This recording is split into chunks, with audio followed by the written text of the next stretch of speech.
السلام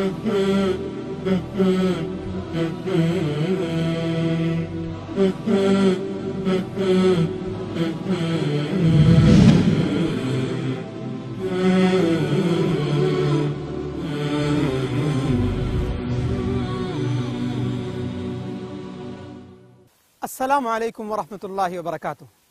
محترم ناظرین، آج اکثر لوگوں کو اس بات کی شکایت ہوتی ہے کہ ہم کوئی کام شروع کرتے ہیں مگر وہ مکمل ہونے سے پہلے کوئی نہ کوئی رکاوٹ آ جاتی ہے اور وہ کام بند ہو جاتا ہے، یا ہم کوئی اچھے ارادے سے کوئی کام شروع کرتے ہیں مگر اس کا الٹا ہی ہو جاتا ہے۔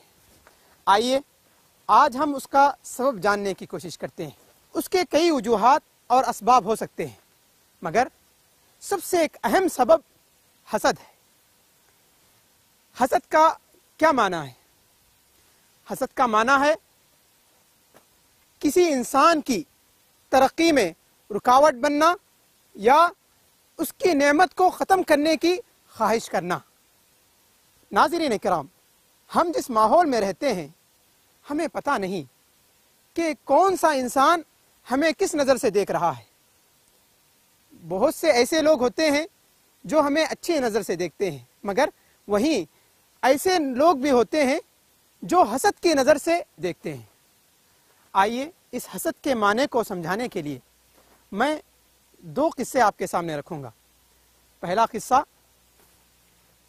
ہندوستان کا ایک بہت ہی بڑا بادشاہ گزرا ہے جس کا نام ہے اکبر۔ اس کا وزیر تھا جس کا نام ہے بیربل۔ تمام دوسرے وزیر اس بیربل سے کافی حسد کرتے تھے اور جلتے تھے۔ ایک دن بادشاہ نے ارادہ کیا اکبر نے کہ سب کا امتحان لیا جائے۔ سب کو جمع کیا اور اس نے ایک زمین پر لکیر کھینچ دی اور اس نے کہا تمام وزیروں سے اس لکیر کو چھوٹا کرو۔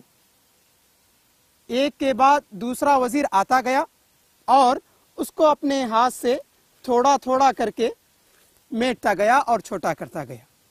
جب بیربل کی باری آئی جس سے دوسرے وزیر جل رہے تھے، اس نے یہ کیا کہ بجائے اس لکیر کو میٹنے کے اس نے اس کے سامنے ایک بڑی لکیر کھینچ دی۔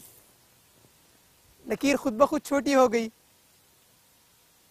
کسی کو چھوٹا کرنے کے دو انداز ہیں، ایک اس کی ٹانگ کھینچو، دوسرا آپ ترقی کی راہوں کو ایسے اپناؤ کہ اتنے بڑے بن جاؤ وہ خود بخود چھوٹا نظر آنے لگے۔ دوسرا قصہ مثال جس سے میں اس بات کو بتاؤں گا وہ ہے ایک استاد نے اپنی اسکول میں تمام طلباء کو ایک بڑے ہال میں جمع کیا اور اس نے سب کے ہاتھ میں ایک ایک کے ہاتھ میں ہوا سے بھرا ہوا ایک غبارہ دے دیا اور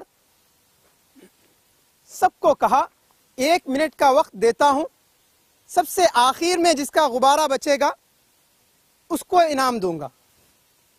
پھر اپنی گنتی شروع کی، ریڈی 1 2 3، دیکھتے ہی دیکھتے ایک دوسرے کے غبارے پہ ٹوٹ پڑے اور تمام کے تمام غباروں کو پھوڑ دیا۔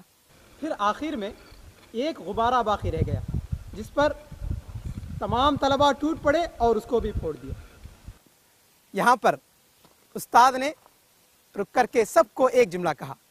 اس نے کہا اگر تمام طلباء مل کر اپنے اپنے غبارے کی حفاظت کیے ہوتے 1 منٹ کے بعد سب کو انعام ملتا ہوتا، مگر سوچنے کے انداز دو ہیں۔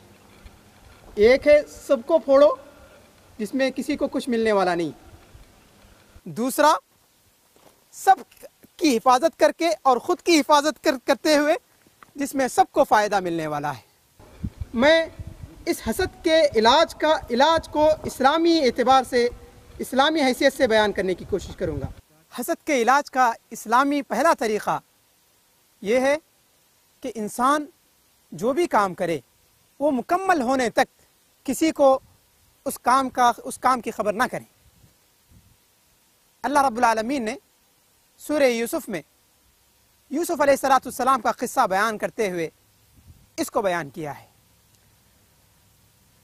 جب یوسف علیہ السلام نے کہا انی رأیت 11 کوکبا والشمس والقمر رأیتهم لی ساجدین، اے ابا میں نے خواب میں دیکھا کہ چاند اور سورج اور 11 ستارے مجھے سجدہ کر رہے ہیں۔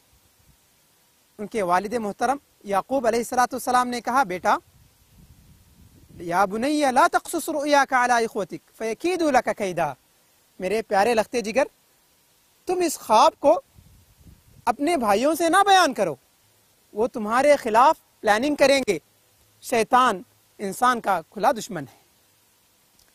یعقوب علیہ السلام نے یوسف علیہ السلام کا وہ خواب چھپانے کے لیے کہا جو اس بات کی دلیل تھی کہ وہ آگے چل کر کے نبی بننے والے ہیں۔ جب وہ نبی بن گئے تو خود یوسف علیہ السلام نے اس خواب کی تعبیر بیان کی، کہا ھذا تأویل رؤیایا من قبل قد جعلها ربی حقا، یہ اے میرے والد یہ خواب کی تعبیر ہے جس کو میرے رب نے سچ کر دکھایا ہے۔ اس کا فائدہ یہ ہوتا ہے کہ انسان کام مکمل کرنے کے بعد اگر لوگوں کو خبر کرتا ہے تو اس وقت کوئی بھی انسان اس کام میں رکاوٹ نہیں بن سکتا۔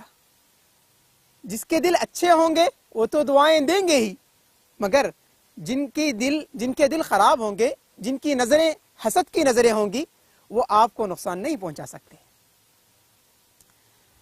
دوسرا علاج کا طریقہ ہے اسلام میں